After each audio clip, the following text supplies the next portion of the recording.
Okay, so this 2006 Chrysler 300. And there's something wrong with the brakes. They're going right to the floor, and even with the car off, when it's supposed to be hard, you can pump it up, but it just sinks right to the floor. And of course, when it's started, it just sinks to the floor even easier.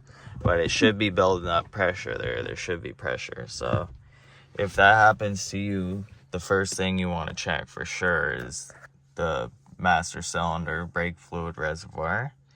And we want to make sure that there's fluid in it. So I'm going to pop the hood here.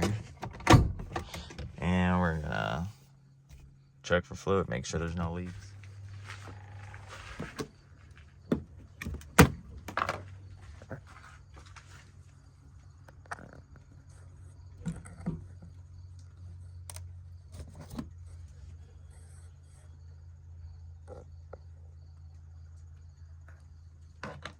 Alright, so I checked the fluid level and it was low. So I topped it up so I could find out why it's going down. And after I topped it up, I hit the brakes while I was looking underneath.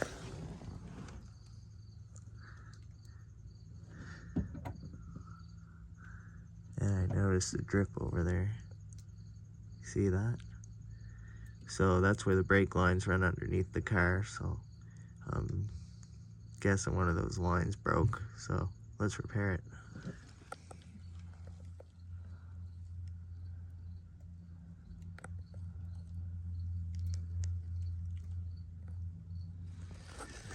Alright, so I got the car lifted up. And the brake lines are leaking where it goes under the shield. And as you can see, the brake line looks pretty nasty there. So I'm gonna expose the brake lines here, and whatever looks bad in the brake lines is gonna get replaced. I used a small flathead screwdriver to pry that down. And now that I'm looking at it, I can tell that one of these lines were replaced before. As you can tell from where it's sitting, and there's a zip tie there. But this one was not replaced. And it was sitting right up against the rusty bottom of the car. And rust spreads, especially when it contacts another metal. So what I'm gonna do is pull this line down, the rotted one that needs to be replaced. And I'm gonna cut it where it's good with my little brake line cutters. And I'm gonna come to the other side of it here where it's good too, because it's only rust in that one spot. Gonna cut out the rusted spot, and then we're gonna fabricate a new section of line to go in here. Alright, as you can see, I got the brake line that's leaking exposed.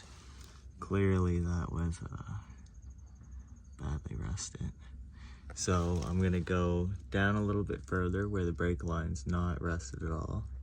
Gotta go back where it's not rusted, so go back a little bit there, and I'm gonna cut it with my brake line cutter, and then a little bit up from there the brake line's good again here. So we're just gonna replace this little tiny section.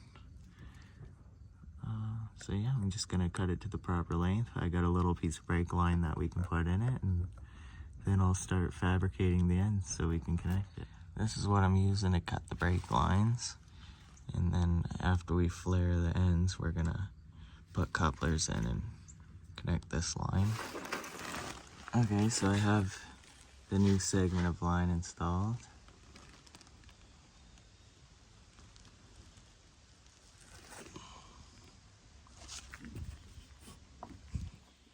I'm gonna push that away from there a little bit because you don't want it touching up against the frame again. But once I verify it's not leaking, I'm gonna undercoat it so it doesn't rust again.